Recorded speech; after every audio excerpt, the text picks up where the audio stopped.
for the first time in 4.5 years working on this game, as you may recall, I was ready to quit.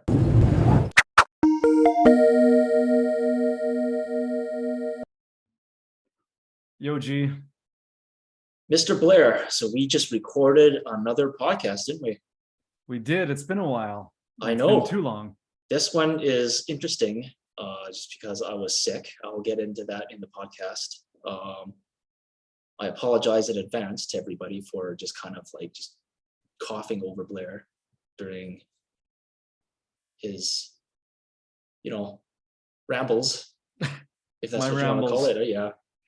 But it's kind of cool. We're not like drunk this time. Sometimes we are. So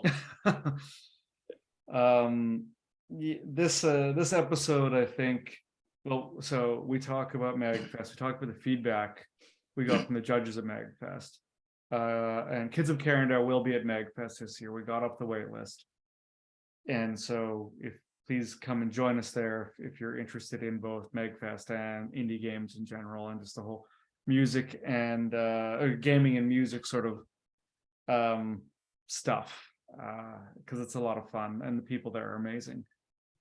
But this was a difficult episode because I would say difficult for me. The feedback from the judges, at least one in particular, was harsh. Let's be honest. Things they said are hard to hear, and then we'll get into that. I guess as we get in the podcast a little bit. Yeah, and on that, just stick around, enjoy it. It's a little bit of a longer one, but I hope it's entertaining. I think for anyone who is a game developer who listens to this will relate so much. For anyone who's interested in being a game developer, please don't let this turn you off from doing it. Being an artist and putting yourself out there is difficult. Nothing makes it easy. It takes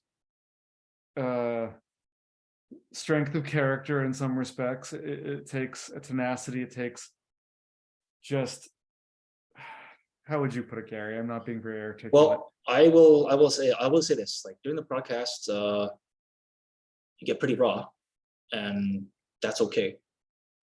I think it's just a part of it, and the audience, maybe they're gonna want to see that, right? To see, what it's gonna be like when you're putting yourself into a game like this. That's multi-year. It takes a lot of time, energy, resources, and you're putting yourself out there a lot, right? And you're gonna be vulnerable. Yeah, exactly. And on that note, I think we'll just get into it. Again, if you like what we do and want us to keep doing it, please like and subscribe. Please check out Kids of Karendow. Please come to MagFest. We'd love to meet you all. And enjoy the episode. Here we go. All right, Gary, how are things going? I'm sick right now, man. That's what's happening. What happened? I was on a plane getting home, and then I got sat beside some lady that was really diseased.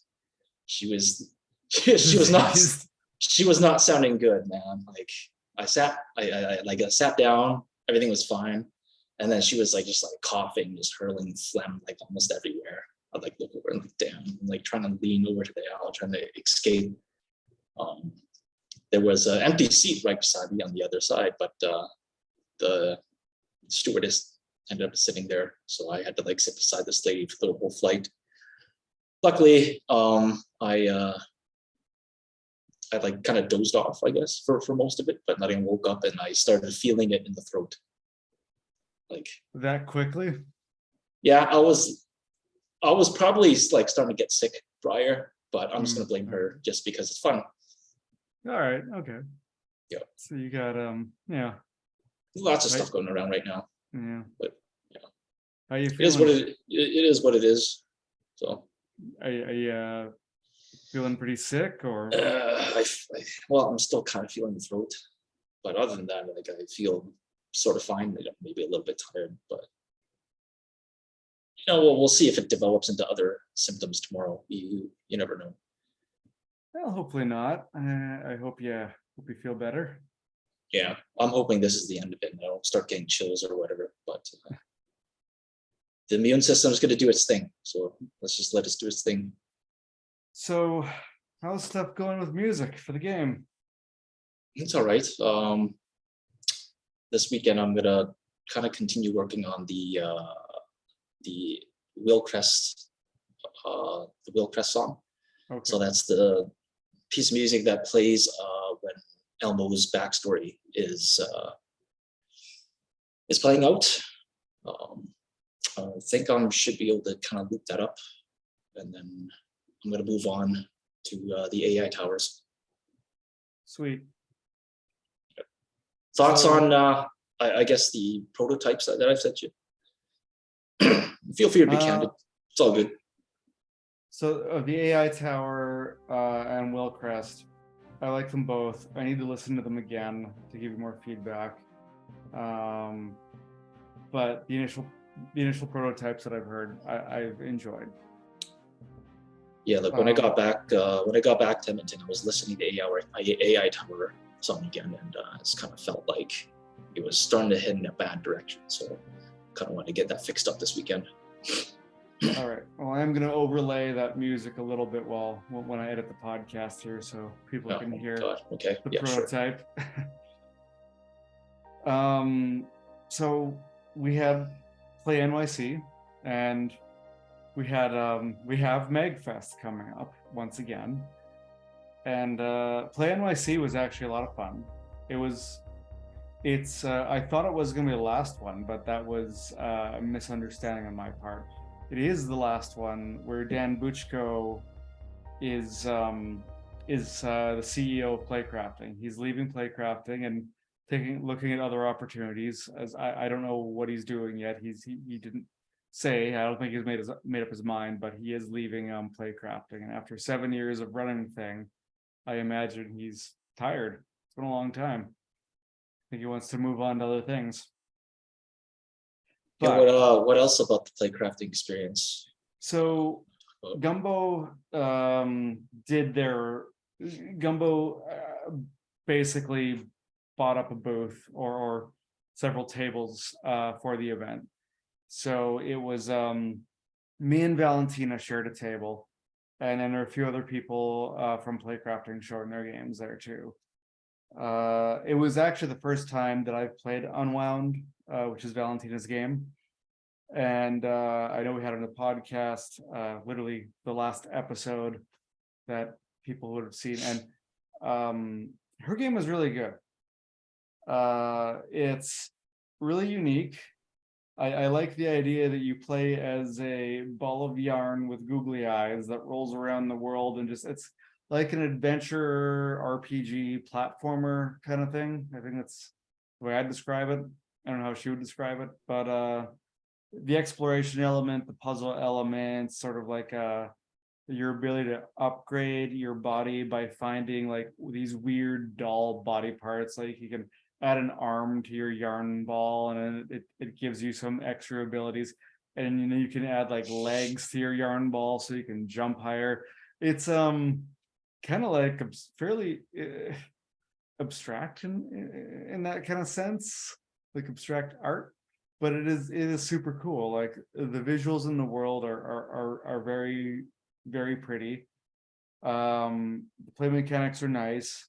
It's still in development, and so this is where I'm going to pivot into MagFest a little bit. So we both, Kids of Karendow and Unwound, both applied for MagFest.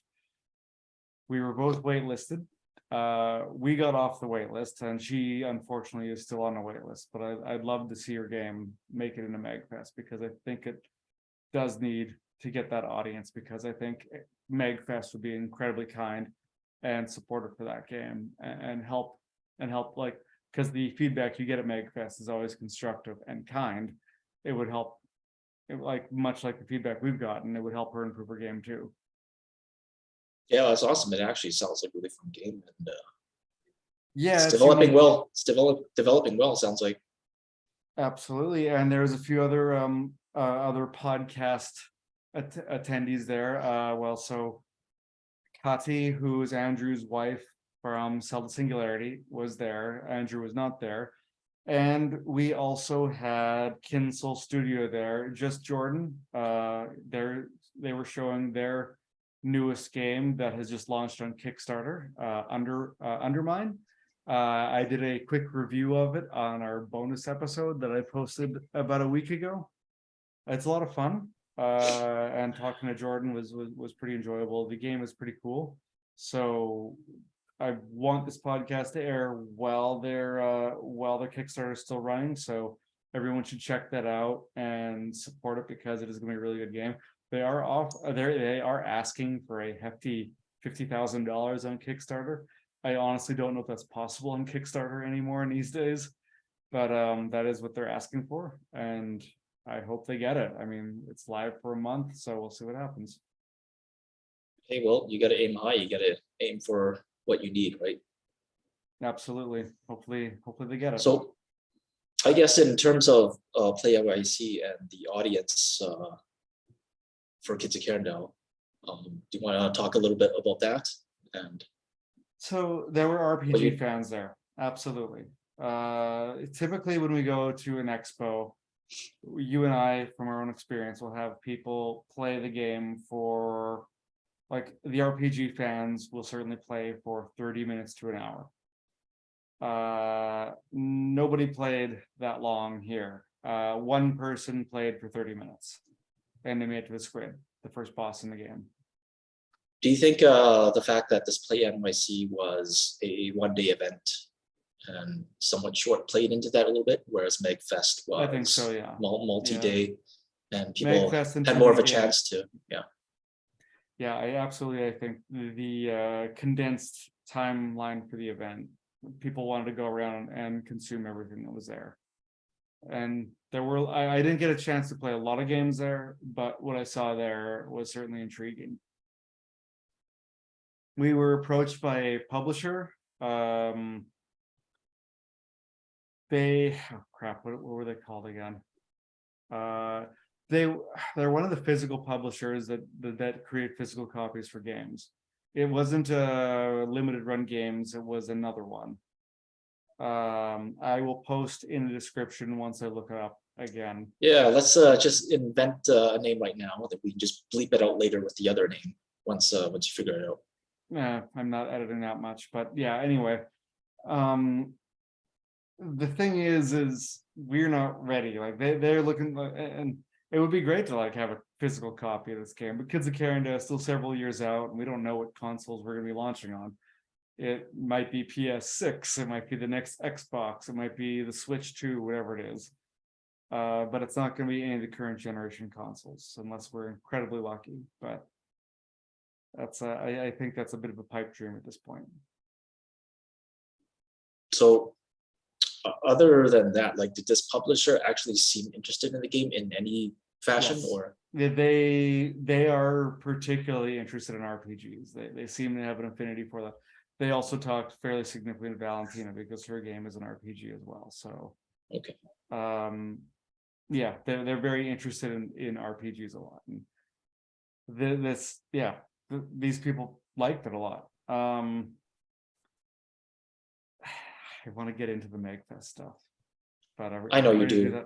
I know you do. Maybe this is the segue for you to just jump right into it, Mr. B. You have stuff that's on your mind. Are you ready for the MagFest shit? Well, we got to get it up. I know you've been right. wanting to talk about this for a while, so maybe you just dive right into it. You got to get it off your chest. You know what? Let's not start with me. Let's start with you. Okay. You got the MagFest. You saw the MagFest stuff before I did, because Yes. I was in San Francisco at the time for work. Yeah. And you told me the feedback was pretty brutal. It was very. It was brutal. It was pretty hard to hear. To be honest.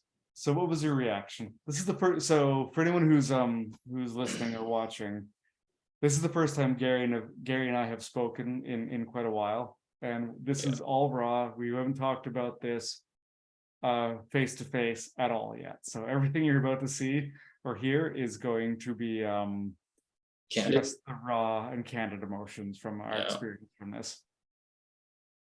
Okay, so I can't remember what I was doing at the time, but then I checked the email and it was like, hey, here's some feedback from MagFest that you guys were, I guess we were kind of soliciting it as well. Yeah, I mean, it's something always nice it's to not get the something that feedback from they the judges. yeah, it's not something that they normally do, but they No, they give you the feedback every year. They do. oh really? Yeah, everyone at Gumbo who applied got their feedback. Oh wow, okay. Yeah. So that wasn't my understanding. As I was reading the email, I kind of got the impression that they didn't normally do that. But if they do, that's another thing. Because I don't remember getting that same feedback last year. Well, we got feedback, but it was not like this. Okay. The But feedback. I also remember that we also had to ask for it. Well, I asked for both years, but they give it out anyway because, as I said, everyone at Gumbo who applied got their feedback as well. Like Oh, okay. this is standard practice for them. Yeah.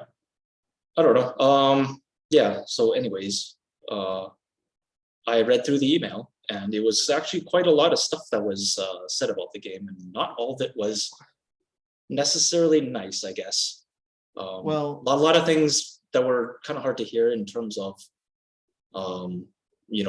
there was stuff in there about the game design, especially around battle system. And I knew that was going to be tough for you to hear since you were very, very proud of that actually, the battle. battle system was the only thing in it that wasn't panned. What do you mean panned? It wasn't critically panned as badly as everything else, except for the music. The music was the only thing that seemed to be a unifying factor that people liked. Really, I never got that. I like it. What I got from it is what they didn't really talk about it a whole lot, which I mean could be a good thing. I don't know. Well, you know what, But Gary? I got the review right up in front, all the feedback right up in front of me right now. So shall we just start from the top? Okay.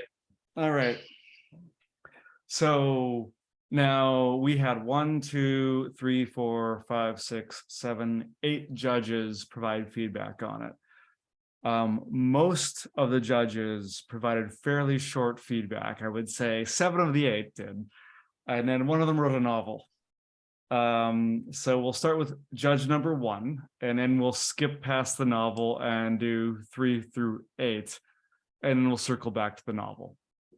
So the very first judge said, game seemed well done and complete. That was all that judge said. Great. That's nice. That's positive feedback, brief, to the point. Judge 3 said, freaks out in full screen with 2 monitors. That seems like a bug to me. I'm not sure what's going on there. We probably need to take a look at that and try and test it. I'm assuming this person was on a Windows machine. I don't know. Changes the resolution of my other monitor, and if I click in a second monitor, it kicks me out of full screen. Some text boxes move along automatically rather than when I press enter, so I'm missing some of the early dialogue. The button prompts show controller buttons, and it doesn't tell me anywhere what keyboard buttons those are, nor can I rebind controls. Okay, explain shortly after because it's a tutorial. And the screen that explains it has very compressed text, which some of which I can't read. This info dump makes for terrible tutorials. The first prisoner I see is implied to be a pedophile, so I'm marking this inappropriate. Overall, it's very rough design-wise. Lots of pixel art of varying size that doesn't mesh well, including character sprites way zoomed in after combat, an unhinged amount of tutorial text, and tons of garishly colored menus overlapping each other across the screen. So let's break that one down. I learned a new word, garishly. Yes, garishly. So the first thing is freaks out in full screen with 2 monitors. I don't know what's going on. I don't know. It's probably some kind of bug. Maybe we just need to do something to better control that. And now again, some of this it lacks context, so I can only make assumptions about what he's talking about. Some text boxes move along automatically rather than when I press enter. Now this could be a couple things. So the opening cutscene when Telly is flying in over the clouds, that text moves automatically. It's slowed down intentionally to align with the music, but it's also not fast. So the players should be able to read it if they're paying attention. And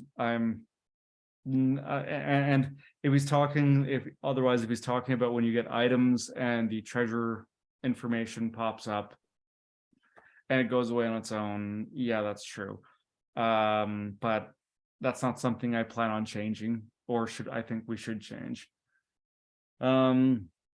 Okay, so the compressed text on the screen to tell you how to open the menus, and the controller buttons, and I think this person was probably using a keyboard when he was playing.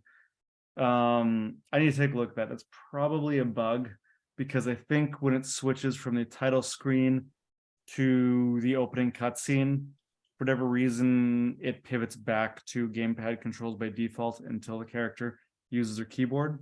So I think that's probably what's going on there. I think that's just a bug that needs to be fixed. Okay, and the compressed text, I assume this has to do with I shrunk the text box. The on-screen information tells you how to open the menu or minimize or maximize the map is smaller. He says he can't read it. That's something to look at, but it's the only time I've heard that complaint, so I'm not going to act on that as right now. The info dump makes for terrible tutorials. What do you think of that one, Gary? I see his point. I mean, no one really wants to get hit by a wall of text. Okay. So what do you think we should do instead? Do we really need to have tutorials?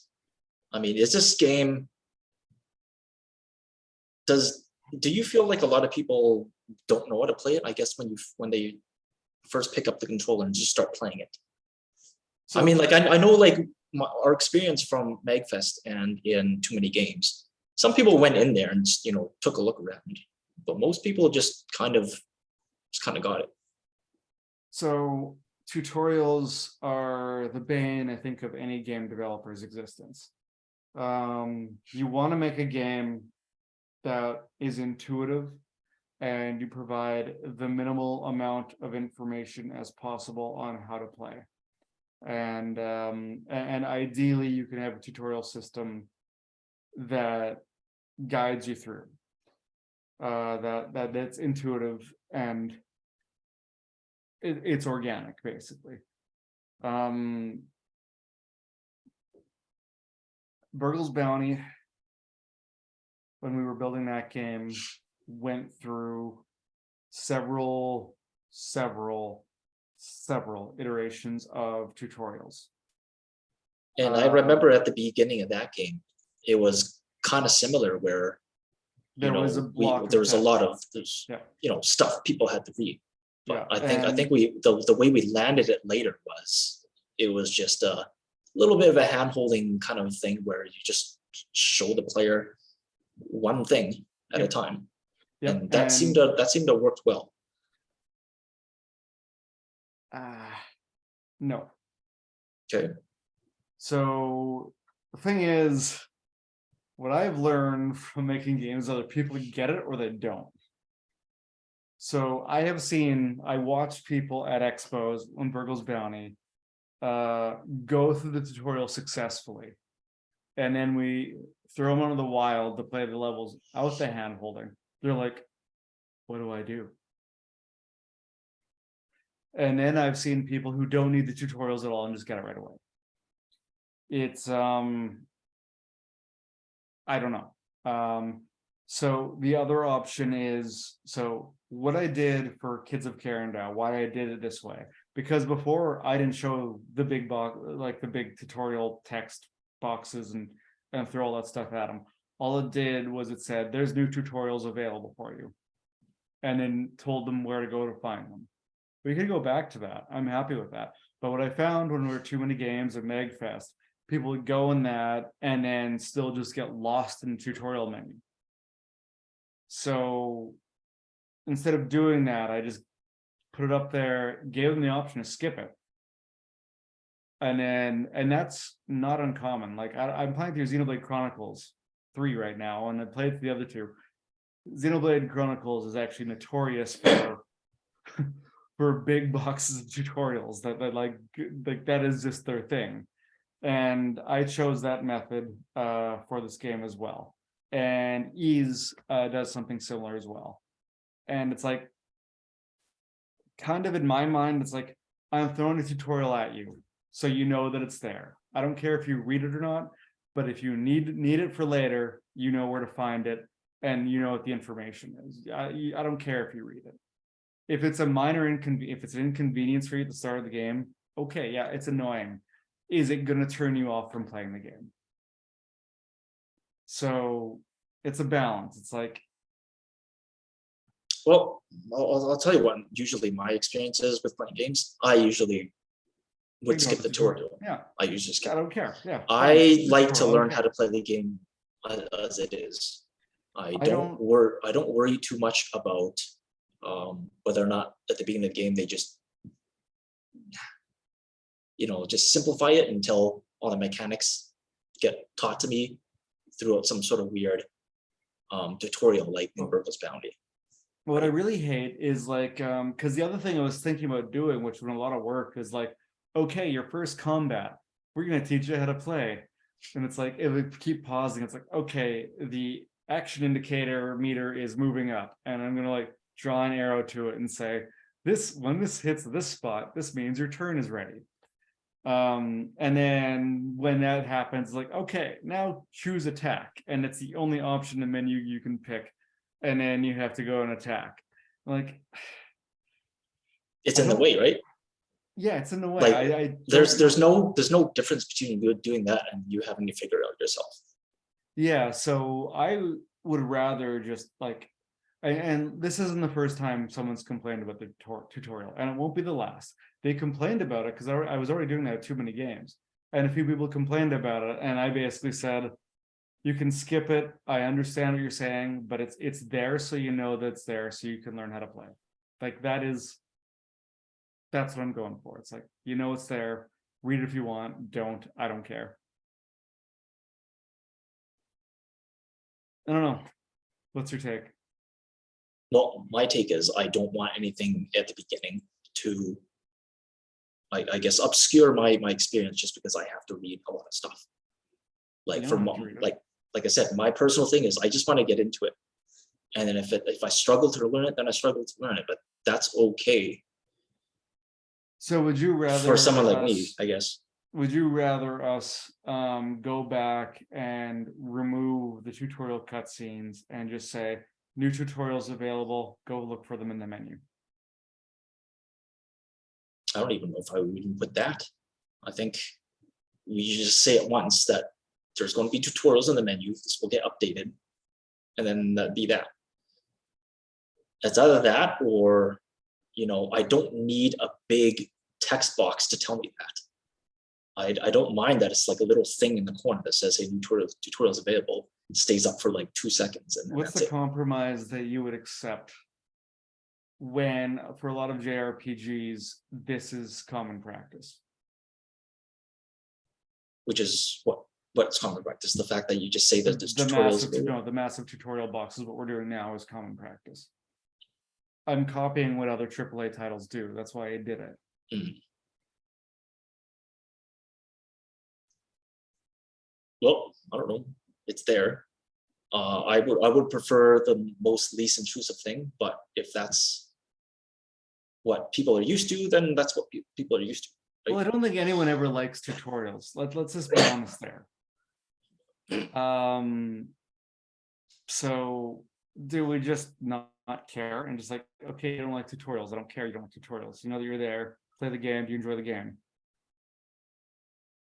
Yeah, we don't necessarily have to do something just because someone complains. Yeah, I know. Yeah. Let's think about that one some more. I'm gonna leave it. I'm gonna leave the current approach as is, I think. Yeah, I think we have bigger fish to fry at this point. Yeah, okay. So the complaint about not being able to rebind controls, um, fair complaints. I don't know if we're gonna do anything about that, but the first prisoner I see is implied to be a pedophile, so I'm marking this inappropriate. Didn't like that joke. Okay, well, maybe. Well, inappropriate, yes, but that doesn't necessarily mean bad. Yeah, but he flagged it as inappropriate to show on the MagFest floor, but apparently didn't disqualify us. So overall, it's very rough design-wise. Lots of pixel art of varying size that doesn't mesh well. So here's the first complaint we got about the art style. So with Kids of Karendow does have assets of different resolutions in it. The characters are different resolution from the overworld environment art, which is actually a different resolution from the combat backgrounds. And we also do a lot of scaling for like dialogue and also the victory stances in combat. And for me personally, I really like it. It was done very intentionally. It may not be for everyone, but I like it too. But do we necessarily know that that's what they meant about it? I mean, I don't have enough information. That's what I'm speculating. Like, so I don't know, the victory stuff, I love that. I love it too. Like that was probably one of the things that I felt was like it has an element of flash to it. Yeah. That I didn't even I didn't even expect it, right? Yeah. So yeah, good job. Thank you, Gary. Yeah. Okay, so reviewer number 4. Uneven pixel scaling would cause pixel shimmering when scrolling the screen in any direction. Ground-like battle system is great. I enjoy the bar-like system a lot over a turn-based or active time battle from earlier Final Fantasy games. So uneven pixel scale. I know the shimmering he's talking about, but that likely has to do with the fact that he has a second monitor and the refresh rate between the two screens are misaligned. Because I've noticed this. I see it. I know it's an issue. I got to figure out how to fix it. But it's not because of pixel scaling. It has everything to do with refresh rate on the monitors. And yeah, we call that a bug. It's just, I'll add to the backlog. Reviewer number, what did I say, 5 now? I played this last time and either made it further or you've added a lot more since. It looks great. Thank you. Unless I'm doing something wrong, magic seems like the only way to attack outside of combos. So do you remember at MagFest, for whatever reason, people would always unequip their weapons? Oh yeah. Why does that happen? I don't know. Maybe just they were in the menus playing around, I guess. They just and they equipping it, and yeah. So we might need to look at that because that's obviously what this person did if they couldn't attack. Yeah. What else? Okay, so he looks like he found. I was escaping with Eamon in the tunnels and had it lock on me. He made it pretty far. That's fire he spell made it way past Squid. Yeah. Was about to cast as it became the other dude's turn to pick an attack, and the UI was gone. I had it in the mode that stops to let me pick the move. I tried a bunch of keys and ended up killing the process. So I think this had to do with disabling active time battle and making it turn-based strictly, which is why we took this out of the game, because it was adding too many bugs. So I think that's part of it. First of all, the other thing I want to call out is no one was supposed to be able to play past Pandaka. The build on Steam right now, it's just supposed to be the demo, does not have the demo flag turned on. They were able to play everything as bug filled and as unpolished as it was at the time, after too many games. So last summer. So Wow. that was not intentional. You weren't even supposed to have Eamon in your party, but okay, it is what it is. So I think that bug has been fixed since then. Like, and I think it's because we disabled that type of combat. But other than that, that person seems to have liked it. Okay, so next up, I had a rough time with the controls, both on controller and keyboard, and a proximity system in combat had me missing on almost every first round, so I was a bit frustrated.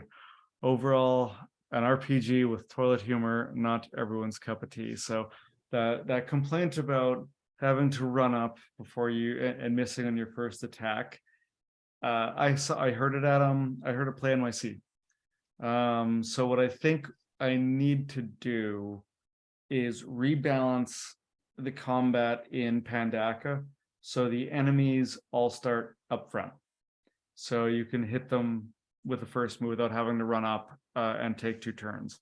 Just until we ease them into learning that there's formations in combat. And I think we need to introduce that part of the tutorial system. Well, we haven't introduced it at all yet. Like, I don't have it in the game yet.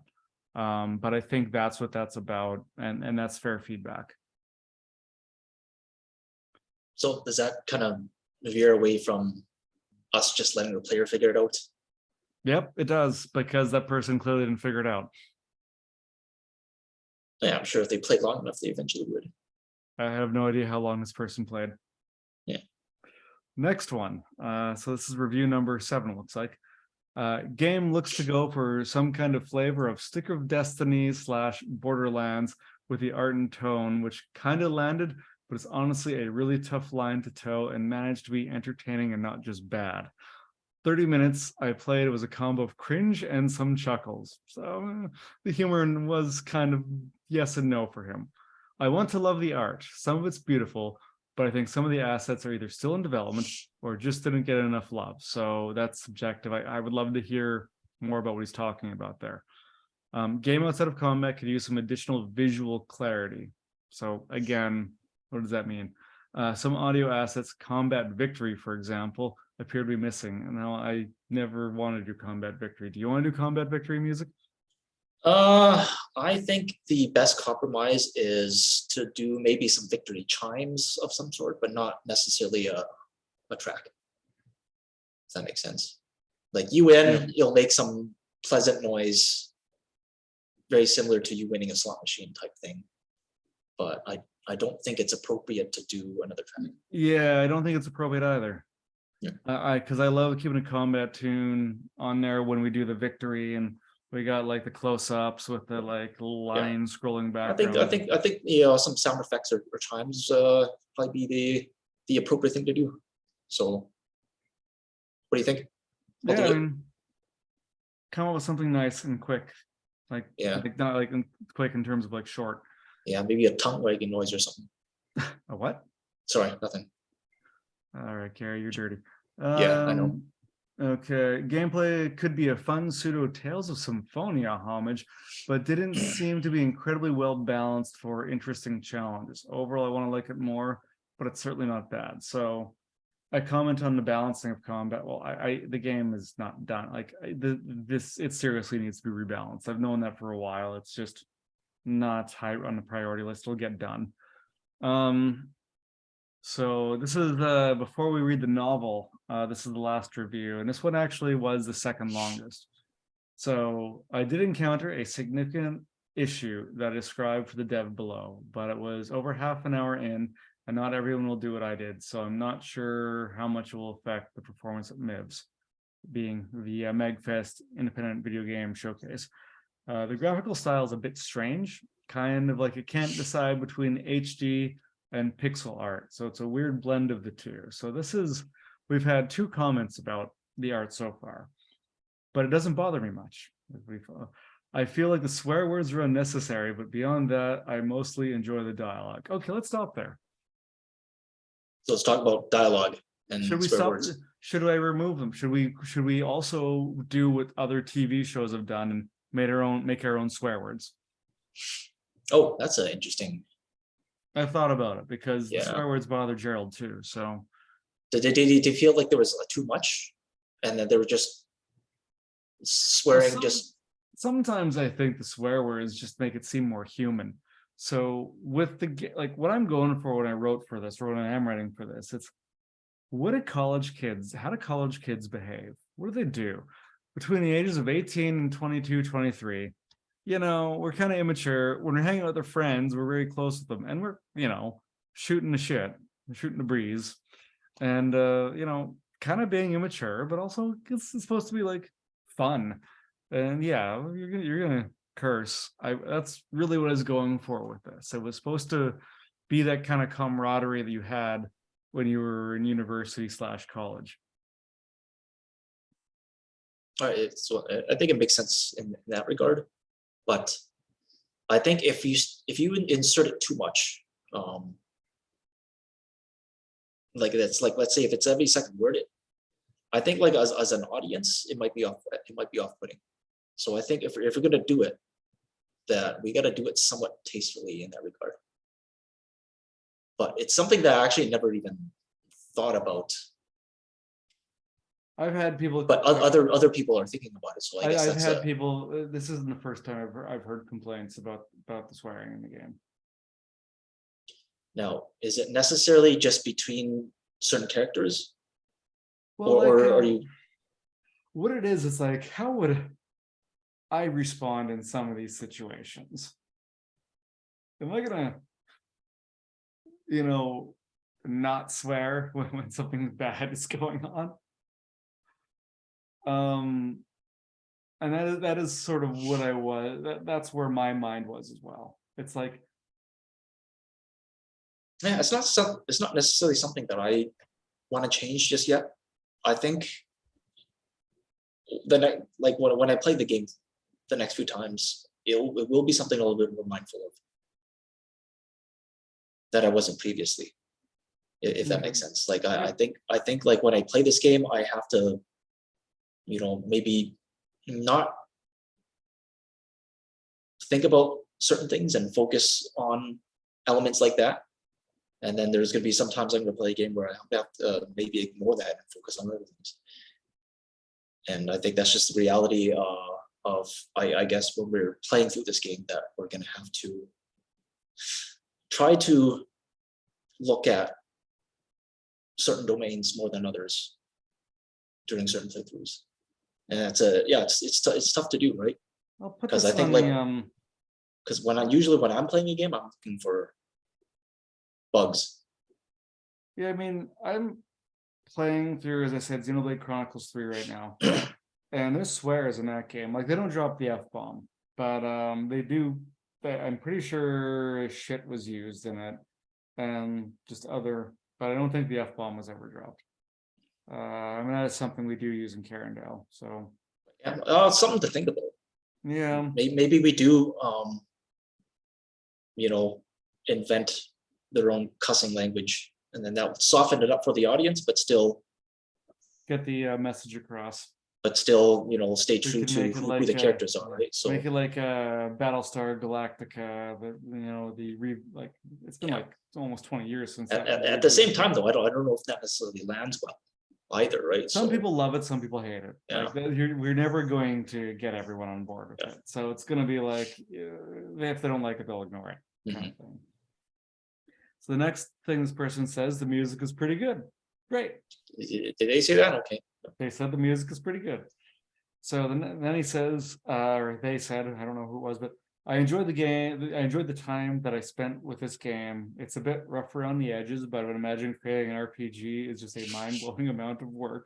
So I don't envy the developer. I mean, it's not done. There is still some polished stuff that needs to be done. And actually, the build that they played is quite a bit different from the build that exists today.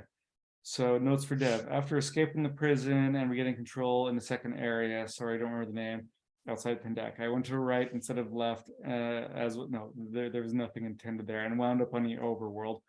I could get back in the prison, but was unable to return to the second area. So there is this brief area outside of Pandaka when your storm drain exit, that you can't get back to if you leave. And he's complaining he can't get back to the area. He missed 2 treasure chests. There was nothing of importance in that treasure chest. I don't think I want to change this, but it's a reasonable complaint for someone who might be a completionist and get irritated by the fact that they missed that. I don't know, some person to think about. I'm not going to act on it now. The difficulty of the prison boss is significantly more difficult by orders of magnitude than all the other encounters in the prison. A 25% nerf on its HP and damage would help considerably. Yes, it is difficult. I probably need to bring it down just a smidge because it's intended to be hard, but it might be a little bit too hard. But again, that comes into the whole balancing stuff we need to fix. Have you thought about renaming the game simply Karendow? The title might be a little bit more memorable that way. No, not doing that. All right, you ready for the last one? I need to pee first. All right, I'm gonna pause recording then. Yeah, we can keep the pee comment in there though. Okay, Gary, are you ready for this? Yeah, I think we did talk about it. But before we kind of get into it, I just want, I guess, everybody to know that I'm not here to spite anyone, and I'm not necessarily here to feel spited against. So I hope that you feel the same, Blair. But if not, we can definitely talk about it. And yeah, I think actually to that point, so Gary, you and I and any artist or any game dev or any creator of any sort puts a lot of effort and a lot of time and a lot of themselves into what they're making. And constructive criticism is absolutely useful. The delivery of said criticism can vary, and sometimes, or maybe even most times, it hurts. And I know a lot of people who receive criticism, and it doesn't matter if the product is great or if their product needs work. And I know this is true of people at Gumbo. It can kind of send them spiraling. And the feedback from MagFest, for the first time in 4.5 years working on this game, as you may recall, I was ready to quit. Like I said, should we just quit? And not that I don't think I actually am capable of that, but it was the first time those words ever left my mouth. And reading this was really difficult and hit me in a way that I don't think in the last several years of us doing games together that I've been hit before. Certainly not with Burgle's Bounty, and certainly not Karendow up until now. And I have more color to add to this from, I guess you call it follow on, based off the feedback I received from MagFest from people from Gumbo, which I received last night. And that kind of started me spiraling again. And I'll talk about that after we go through the feedback here. Anyone who's a creator can relate to this. Anyone who plays indie games and are interested in the creative process, just know your words carry weight. The artists are always listening. They probably listen to the negative feedback more than they listen to the positive feedback. And we feel it. We truly feel it. We're listening, but we want the constructive feedback.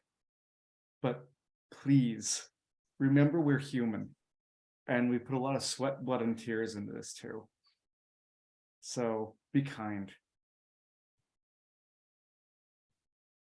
How's that, Gary? I think it was well said. Not to kind of be the devil's advocate here, but you got to also remember that they're human too. and that their intention may not necessarily be to want to spite us. I don't necessarily. It comes with the kindness aspect. It's about delivery. I don't think they intend to. It's a it has to be handled gingerly. Yeah, I get it. I'm just saying that coming from a place where I don't necessarily know if I deliver stuff that well sometimes either. So it's gotten me in trouble in the past. So Yeah, I'm sure we've all screwed up at some point in our lives. Yeah. When it comes to so delivering. that's why I wanted to do my preface before getting into this. All right, here we go. After about an hour of play, Kids of Karendow feels quite like a complete game. Its key art, menu, and music in particular sets me up to expect a fairly polished indie title.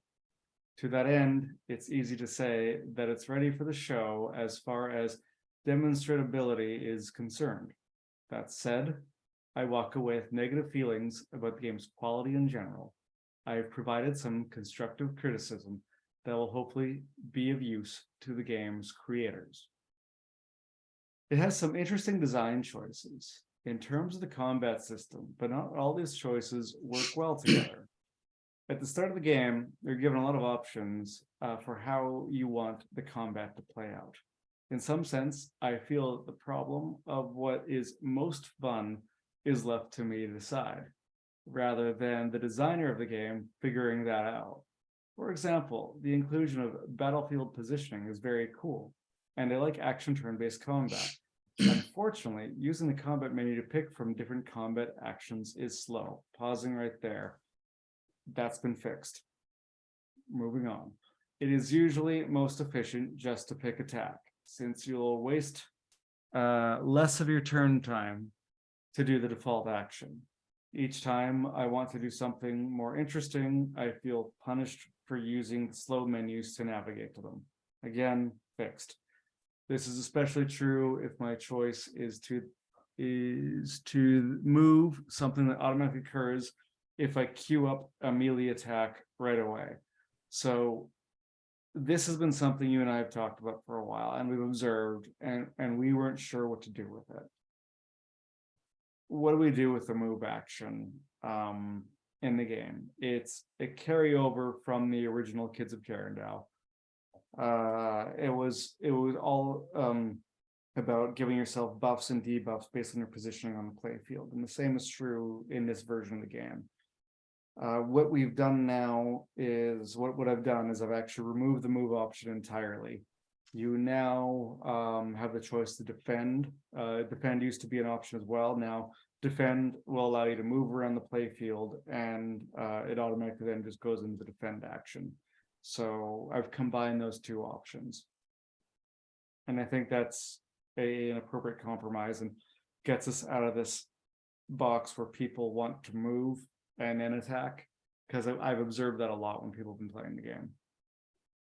So is this kind of taking the game in a direction where instead of moving to strategic spots, I guess, on the battle board, that you basically are just, kind of choosing some sort of formation to use? You still have the formation option, but with defend, you can move to a strategic spot on the board. And it's actually good because the move option prior, like the move option would give you the defend option would only knock you back halfway on the action meter. The move option before would knock you all the way back, but in this case, I kept that for the move and defend. So you only get knocked back halfway. So if you move, it gives you a bit of a bonus. First of all, you're defending, which gives you a defense buff. And it also lets you actually act again sooner. So it's been an adjustment to the gameplay that I think is beneficial. We'll see. I'm sure we'll see more at MagFest. But that is something. Yeah. So basically, you remove the move, but your defend is kind of a move, but only backwards. Well, it lets you move and defend, so you can move anywhere in your movement circle. because for people who haven't played the game, every character has a move status property, and that dictates how far on the battlefield you can move in any turn. And then after you move to that location, you immediately engage in a defensive posture, which gives you a defense buff. Oh, okay. And in addition to that, it takes half the time that normally would for you to be able to act again in combat. So it's actually somewhat it's quite beneficial. And it Okay, can be used strategically. I think I always like simplification, especially if there was either not a need for it to be super convoluted, unless there was like a benefit to it, if that makes sense. Yeah. I so mean, like defense- for me personally, I never used the move when I played. most people, some people do, some people don't. Like I've watched both, so Yeah. I just removed it from the menu altogether. Yeah, But it's just because if I wanted to, I guess, attack someone, I'm just going to attack them, and then like my character moves automatically towards them, right? Yeah. And If I originally, when we first built it out, that wasn't the case. Yeah. You actually had to move in. Mhm. And then I just removed that and made it so you'd automatically move, and it would just cancel your turn if you were out of range. Okay, so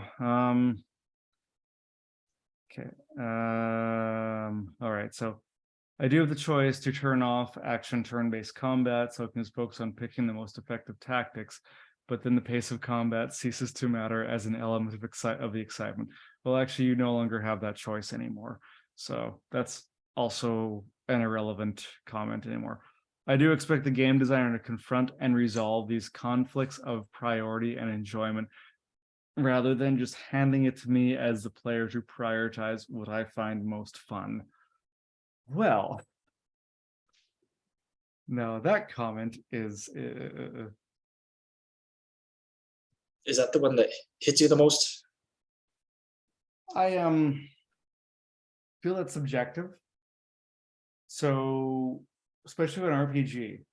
So it is extremely common for games in this day and age to let players pick whether or not they even want to fight combat, to pick the difficulty level of said combat.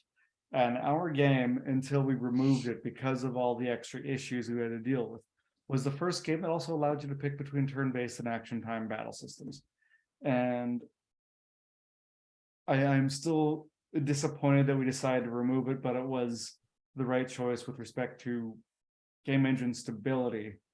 Primarily, that's the one reason I removed it. The main reason I removed it, because I didn't know what issues, like it introduced a crap ton of bugs, and we decided that it wasn't worth keeping because of that. But I wanted to keep it because I wanted players to have the option to enjoy the game that they want to enjoy. And I don't think it's fairly standard right now for you to be able to make combat super easy in RPGs or not have it all together.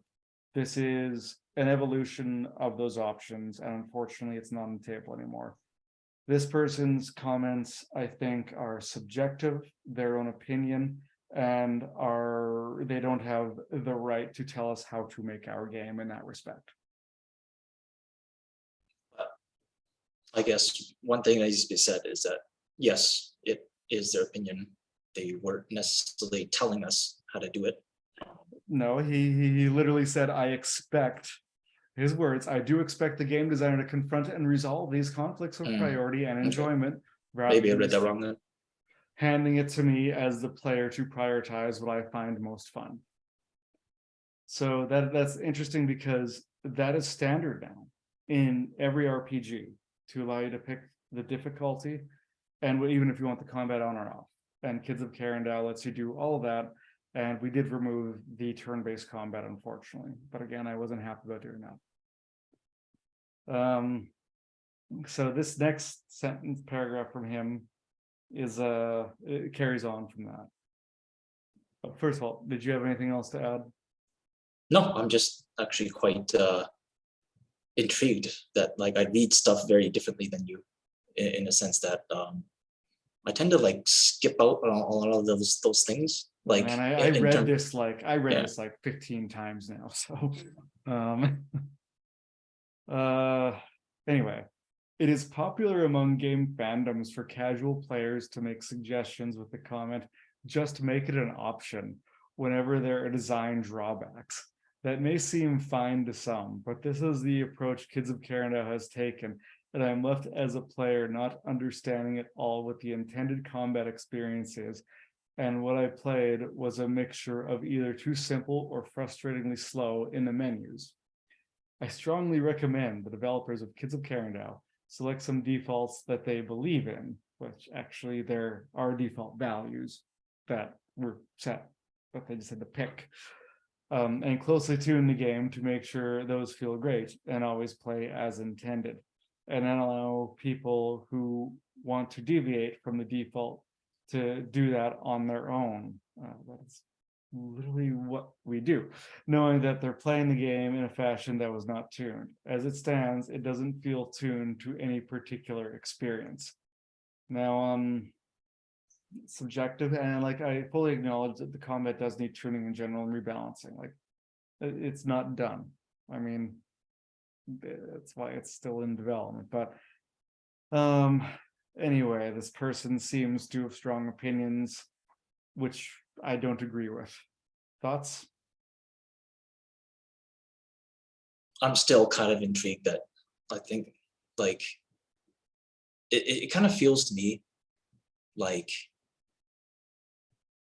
when you read it, it's very different than the way I read it, if that makes sense. Tell me more. I don't know. Let's go back to that one statement that we were kind of hung up on. It's like when he said that he was expecting something. Yeah, I do expect the game designer to confront. Does that sound like a demand to you? Yeah. Because it didn't to me when I was reading it. It just kind of sounded like, this is kind of what I expect. In terms of like, it wasn't a demand, but more of like just a thing that was kind of within his own paradigm, I guess. No, he expects So the experience to align to what he wants, not to what we want to give. Yeah, okay. Is that necessarily a bad thing for someone to want something? Like we don't necessarily have to change anything here. Well, what I think here is this person doesn't like what we did with the game, and it's fair that he doesn't like it. But he wrote a novel telling us why he doesn't like it. So because he did that, do you feel like he was trying to spite us in any way?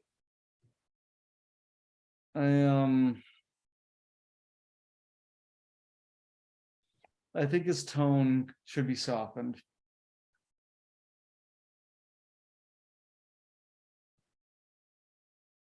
Okay, so what we're saying is that he could have wrote it differently the way that's fine. And realize that I guess maybe he doesn't agree with the experience, and that's fine. Like I don't have a problem with him disagreeing with it.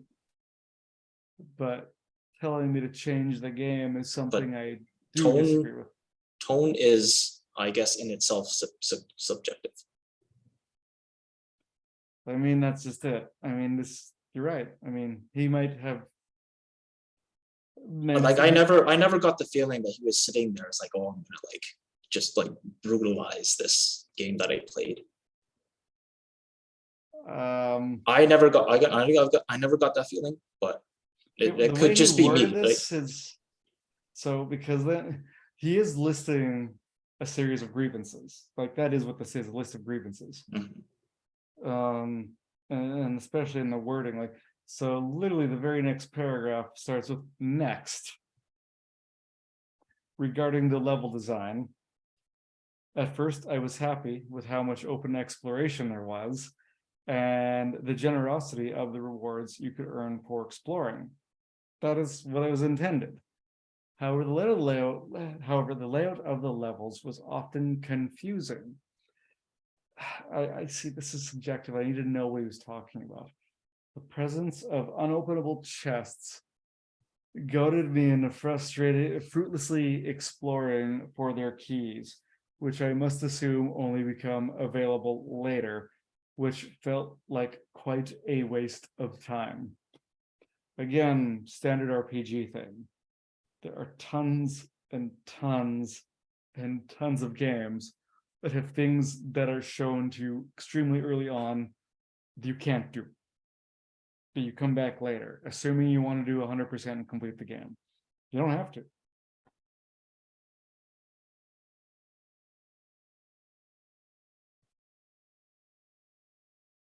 Okay, keep going. All right. Most top-down games use screen orientation to help communicate the direction the player is supposed to go, the sense of progressing onward or going back, combined with items of interest, lighting, etc., to help draw the player towards the intended path or to hint at secrets. The only thing that I can think here is of the issue where he enters Poogle and the camera is completely centered and a lot of people would walk out of Poogle. That has also been fixed. The intended path stuff, we do a pretty good job of that, in my humble opinion. I don't know what he's played, so I don't know what he's specifically talking about. For me, I don't think there's a whole lot of pathing stuff about the maps that bothers me. I think it's pretty standard in terms of things that I've played in the past. Maybe I guess maybe modern games are a little bit more linear in that sense, but I like the idea of exploring. And if I run into a wall and there's nothing there, well, too bad for me. I always like the allure of maybe finding something cool.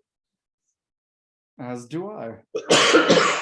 And the game does actually put the star on the map to tell you where you need to go if you really want to. So there is that. And Kids of Karendow often felt like I was exploring at random, and it was very difficult to determine if I was on the right path, which often led to the tedious backtracking. In worst cases, the overworld can send you into a space where going any number of directions may result in exiting the location.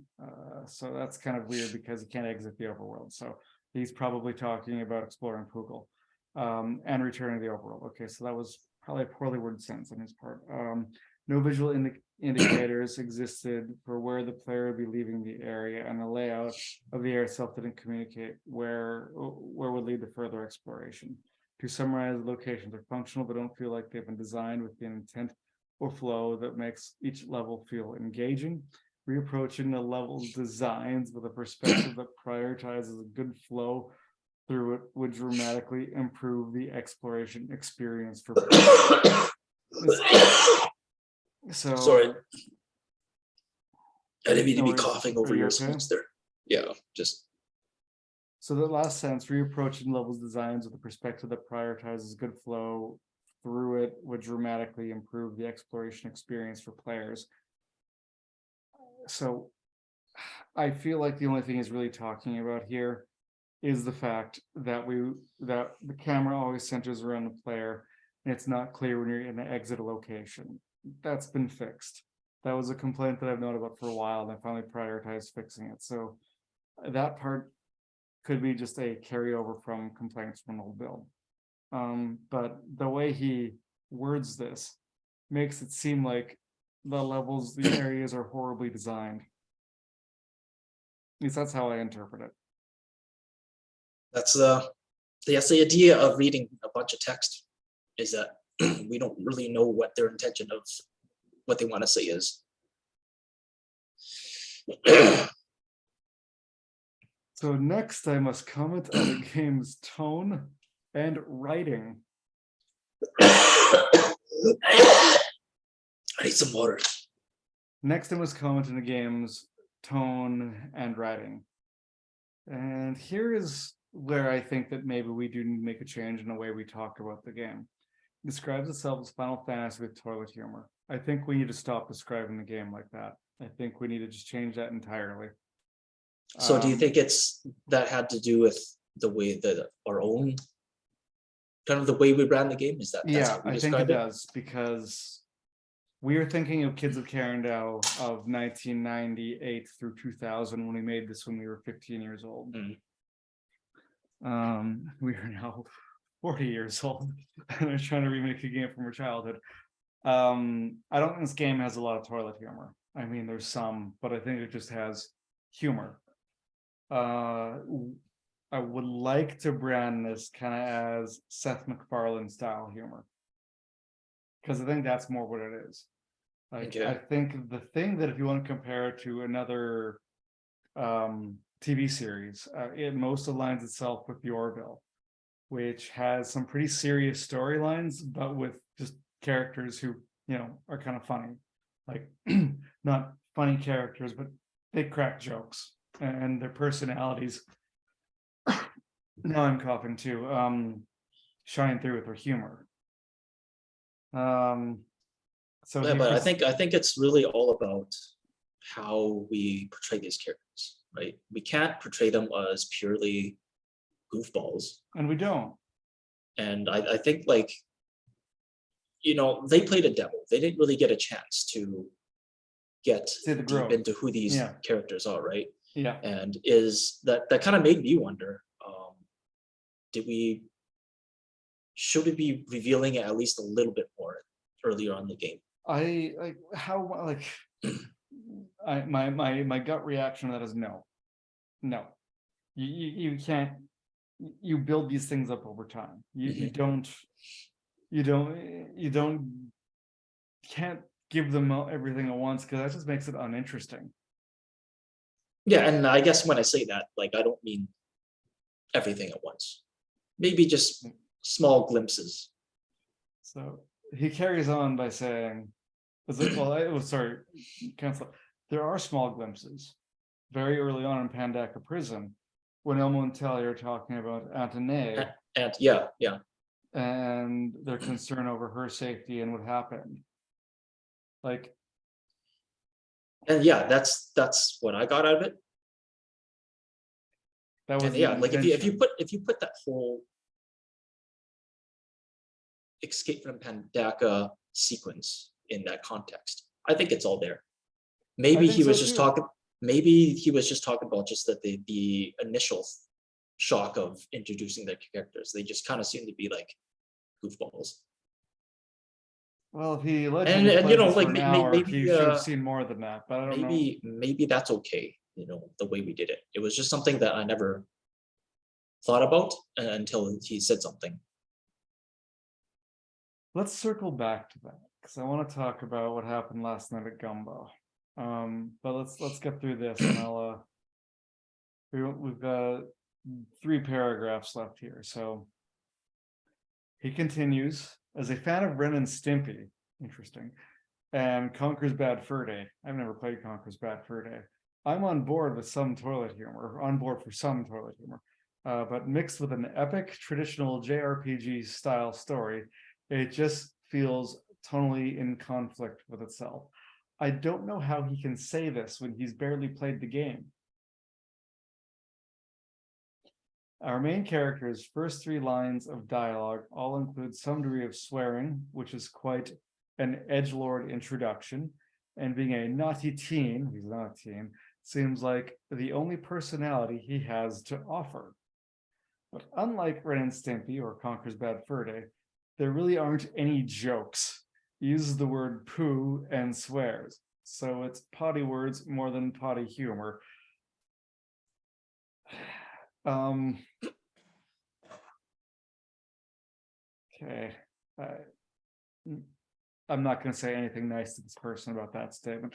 The game breaks the 4th wall on occasion humorously, but this contradicts my interest in investing in the stakes of the epic story. Wait. He's played this game for an hour. Where does it break the 4th wall? I do so very subtly at one place in the story, very subtly. Otherwise, the only thing that could potentially be considered 4th wall breaking would be the item descriptions in the menu. Okay, so but that contradicts my interest in investing in the stakes of the quote unquote epic story, which is already hard to do since the main character is rather unlikable. Okay. The clash between epic fantasy and preteen swearing and poop words just doesn't mix well with the writing that's included. I believe a balance here is possible, but it needs work to get there, and resolving the two is a sophisticated challenge that most writers don't attempt unless they're very skilled and understand that marriage well. Okay, Do you, fair, but at the same time though, like when K- you K- only play, like a chunk of the game, you're gonna need time to develop that kind of stuff. So it's you know what? I'm like, I have nothing nice to say about this, and I'm going to be very mean if I open my mouth about this because that pisses me off. That's not fair. but he got what this person got what they got, and that's what they got to play. So I know that they're making their comments within that realm. He's wrong, or she's wrong, whoever this person is, they're wrong. But anyway, moving along. Lastly, I have to call out the amateur quality of the game's pixel art. While some indies pull off an amateur style as part of their identity, seen as such as Been There, Dan That. I don't know what that game is. It can function because other elements of the game are so good. The fact the game looks bad is in some way part of the game subverting expectations and being good despite its appearance. But unfortunately, Kids of Karendow doesn't have a high quality pillar to carry it, other than it seems like a lot of well fleshed out content and some interesting battle system ideas, and somewhat tragically, I do see that there has been a lot of time and effort spent in making lots of animations and effort for things rather than being deliberately low effort in order to allow other aspects of the game to shine. It looks more like somebody without the skills needed was really doing their best and did a lot of work, and it just unfortunately doesn't look very good. The lo-fi aesthetic also clashes with the high quality samples of the music. Rather than the game embracing either a hi-fi or lo-fi retro feel and doing one or the other well, it didn't feel so out. If it didn't feel so out of place with the rest of the game's aesthetic, the music would be a high point of Kids of Karendow. Well, there you go, Gary. You got more compliments on the music, but that was one of those backhanded compliments that people like to give when you're also insulting your product at the same time. So, comments? Well, yeah, that last one was quite brutal. hard to listen to. How do you find constructive criticism out of that? There's nothing there that I can do anything with. Well, let's circle back. Why do you think he said it? He didn't like it. That's why. Okay, and that's okay if they don't. I mean, that's fine, but just like, why would a MagFest judge, if they didn't like the game, put so much effort in telling us why they don't like the game? I don't know. They either were actually trying to be constructive, or got a little insulting towards the end. Yeah, or they were fighting. I don't know. It's like one more paragraph. these are the type of things where, like, I don't have a definitive answer for. I don't know this person, so I can't make judgments either way. I will take from his or hers comments what I can, and I discard the rest. All right. And then I move on, right? Because, like, honestly, Blair, what you've created is actually, in my opinion, really good, and I never thought that you were really that far off. I appreciate that, Gary. Right. I never thought that this game was like, oh man, it's definitely not in a place where you need to quit. especially through a few negative comments, right? It doesn't mean that this thing that you created is bad in any way. So I actually I'm going to circle back to that. Let's finish this last paragraph, and then I actually want to talk about what you just said there, because then I also want to talk about, again, Gumbo from last night. So his last paragraph, their last paragraph says, I understand this kind of feedback can be very discouraging if you're trying your best, but I recommend focusing on your strengths. The game has a lot of potential in a lot of places, and it just needs focus to make sure more of it lands and doesn't feel slapdash all around. I hope this feedback is useful. It's possible that there is a new kind of audience that I'm out of touch with, but as an industry professional, my opinion is that the game doesn't meet the modern expectations of indie game lovers, and its time on the show floor would likely be met with discouraging reception. Ironically enough, we were already on the show floor with a worse version of this game last year. Anyway, so this person didn't like the game. His feedback, there were aspects of constructive criticism in it, but a lot of it was just him telling us where it fails, in his opinion. Or their opinion, sorry, their opinion. I assume it's a man, but I could be, probably could be anyone, any gender. Now anyway, back See, that's to the thing. Like, I don't feel like this person actually completely hated the game. It could like, to me, it could have sounded a lot worse. Well, elaborate. I don't know, like, why like their last few sentences just kind of said, hey, like, I don't think this is an extremely bad game. Okay, let's read it again. Well, what were his last few comments? The last sentence, the last paragraph. Yeah. Okay. Again, I understand this kind of feedback can be very discouraging. Yeah. So like, why would they say something like that? They at least had some sort of, self-awareness that they were harshing on the game in their last paragraph, in my opinion. Yeah. So someone that was actually trying to spite you wouldn't say stuff like that. But not a lot of it was constructive or useful. Okay. That's the problem. It doesn't provide enough information. It's highly opinion based.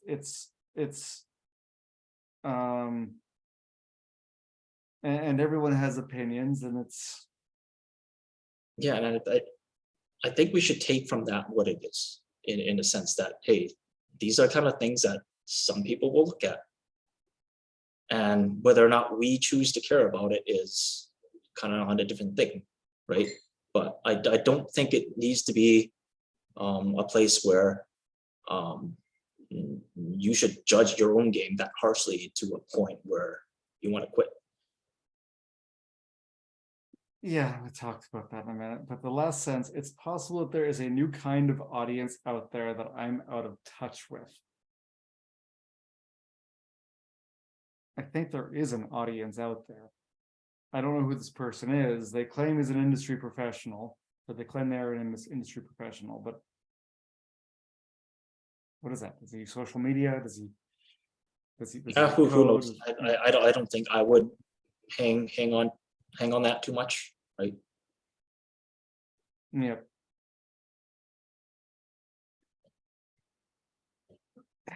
Anyway, so Gary, now you talked me off the edge here because I think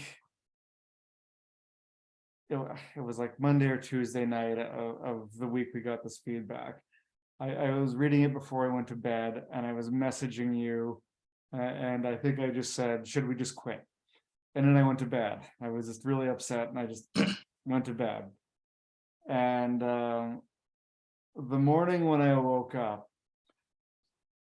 you said this game is good and you've done a good job, or I can't remember exactly what you said, but you said we definitely should not quit. And do you remember when we were at Too Many Games and we were sitting at the bar, we had just got off the train, we need dinner, we went out and found food, and I asked you outright to say something nice about the game because I had felt like you had spent basically all the time we were together criticizing things. Well, That's the Blair, first fucking time you see, said something good. No.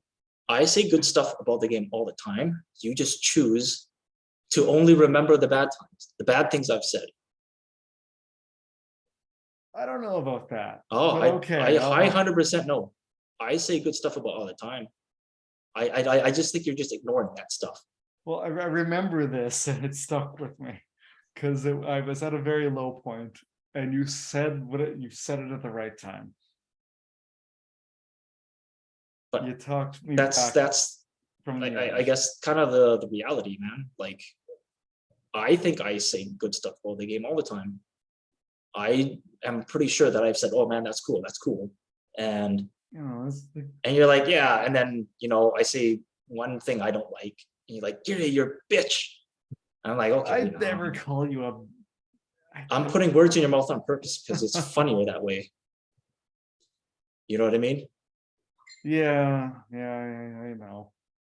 But really, like, yes, we're gonna get bad reviews here and there, but that does not mean anything. Well, it does not mean that this game is total garbage. It's not. Well, here's the you have so much evidence of other people sitting down and playing this game for like an hour and a half. Yeah, that's true. And they're like, yeah, that was awesome, right? So and they wanted to play the whole thing. It's like, is it done? You have to remember to take a tally of that too, because if you're always focusing on the negative, that's not healthy. I think it's human nature to focus on the negative. And this particular reviewer also has said the same thing. Hey, you know what? You should focus on your strengths. Which also tells me that he knows that we have strengths. There are good things about this game. Apparently, he doesn't like. I think it's a communication thing, probably. It was some of that was pretty harsh. I know, but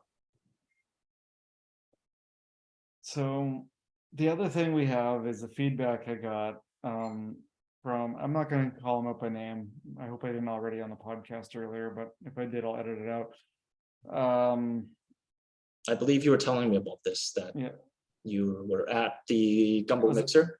I was at the Gumbo mixer. Well, actually, this is before the Gumbo mixer. So I was at Gumbo yesterday, working on the game, hanging out with the Gumbos, and a guy there that you've met him, you know him. I really like this guy. He took me out before the mixer for like a birthday drink, and it probably was more than I should have drank before the mixer. But also, it wasn't just the alcohol, it would have been also what he said that kind of made me spiral a bit last night. He agreed with what the reviewer said, especially with the graphics. And some of the comments he made is this game does not have a marketable art style. Now, there were things I wanted to respond to him with that weren't very nice. Choice words. I never said these, so I'm not going to say them now. But I think there's a. No, I'm gonna leave. I'm not. If I say it, I'm gonna edit it out. So I'm not gonna bother saying it because it's not. Maybe you can tell me offline. I'll tell you offline. But and I'll leave the listeners wondering what I want to say. But the resulting factor was that I went to the Gumbo mixer after and drank way more than I should have and used the excuse of being my birthday. Now, I didn't act horribly or anything, but I did go around asking everyone at Gumbo if Kids of Karendow was an ugly game. And because there's evidence of, there's two comments from the feedback from MagFest. The person who said that the game can't decide if it's going to, with a combination of resolutions and stuff, if it's if what it wants to be with respect to art there. And it was the long paragraph guy who said lo-fi, hi-fi, whatever. There's what this person from Gumbo said to me, and there's what Dean said on the podcast last year when we had him on. And he explicitly, now I don't, was he calling Kids of Karendow an ugly game? Kinda, yeah. But he said, is there a space for ugly games? But he called it ugly. I think there's So- always a space for ugly games. I've played games that were ugly. But it's Kids of Karendow an ugly game. Now, when you were around talking to these people, were they able to clarify specifically things they didn't like? No, it was. I'm trying to figure out, like, are there specific? It was incredibly offenders. subjective. Incredibly subjective. Like, Jonah told me that he liked it, and like maybe he didn't really like our style of character artwork. It's like, okay, but I actually like that style. And that's very subjective. It's like, so it's hard to know if there's anything actionable here.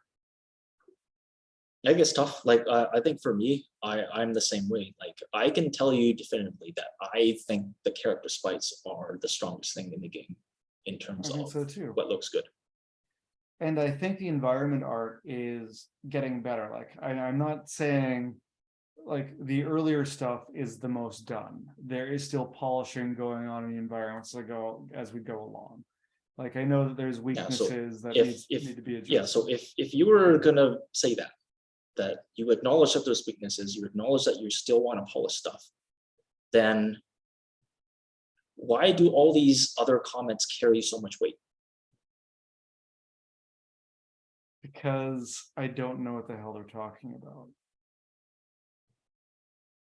Because first of all, Like, is it kind of like one of those things that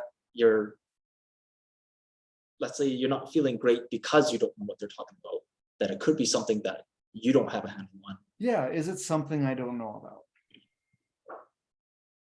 But what if it was? What if it is If it's something I know about, correlates to the exact same things that you feel need work? then then they're in the why, backlog already. They're yeah. gonna get fixed. So why still the negative feeling? So I think there was a lot of Maybe you're just person- lacking this confidence person's- in your game. I mean, Like, for me, I don't lack confidence in you at all. maybe I do have a lot of self-doubt. Maybe that's all it was. And Maybe there's no So- problem at all. and we'll never know. And I think there's an element to, in terms of kind of getting through life. In a It's the reasonably- emotional roller coaster this caused. Yeah, 4.5 I- years working on this game now. 4.5 years, and we probably have another 4, maybe 4.5 to go. I hear this from entrepreneurs all the time, that it's an emotional roller coaster. And like I was talking to Jonah today, because he like I just felt like when I woke up this morning, like, yeah, I was a little hungover, but emotionally I was still a wreck after last night. And I just felt like shit all morning. Did Jonah go through this at some point in his Everyone whole has. quest of Kung Fu Kickball? Yep, he did. Sam's been going through it with Skate Story. I think it's okay for me to say that. And it's then he said the wise words is that game development is incredibly depressing. And for him, what added insult to injury was, actually, I shouldn't say this, but actually, no, I'll say it in a way that I probably can. About Kung Fu Kickball is that it didn't meet his expectations in some ways. and I think keeping it vague like that, I can do.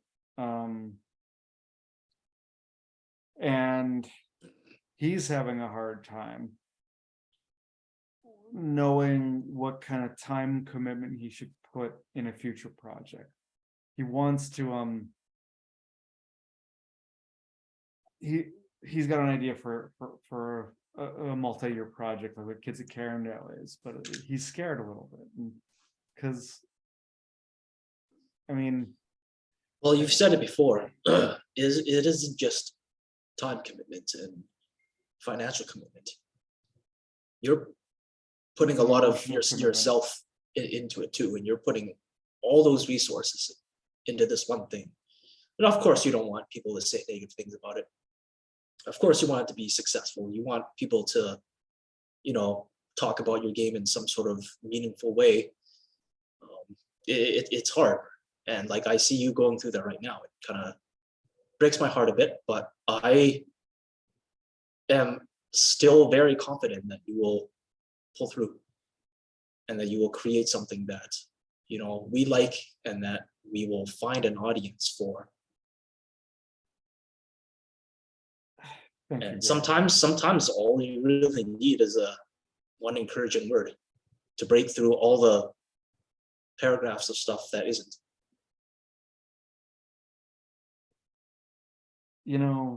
There would be nothing more satisfying. So I don't know if like Steam or any of the consoles like give out like record labels. If you sell like 1 million or whatever, they would send the musician like the little plaque thing or whatever. I don't know if they do that for games. I think they used to. I mean, for certain consoles or on Steam or something. But if they still do that, and if Karendow like sells 100,000 units, even like, because that's a lot, and would make us a good chunk of change. If we got one of those plaques or whatever, I would hang it on the wall. I'd hang right next to it. I'd print out those fucking comments for MagFest and frame it and hang it right next to it. Yeah. To me, that sounds kind of like spite. I don't like to be that person. That is a little spiteful. You got to do you, man. Just remember, back in the day when we were just making this game the first time around in high school, we did get sort of plaques from certain entities, right? There weren't like plaques, but someone went through the effort to give us awards for. That was a community-based thing too. Like the other game devs at the time voted on us. We won. Did that make you feel good? Yeah, it did. Made me feel good, but I certainly don't want to live my life, wanting to chase things like that. I want my experience as I'm doing it to be the reward itself. I love the experience, but this part of the experience, it's been an emotional roller coaster. And that's just gonna make that one fan that tells you, man, you made a great game. That's gonna make that experience feel even better. Yeah, that actually reminds me, too many games and a MagFest, and even a Play NYC. Watching people play the game and enjoy it, it makes me emotional.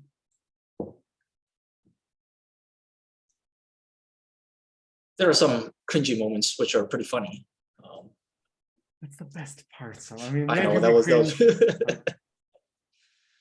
Yeah, do you remember that time where someone like went and loaded up that save file right before the. Right. Yeah. You weren't even there for it.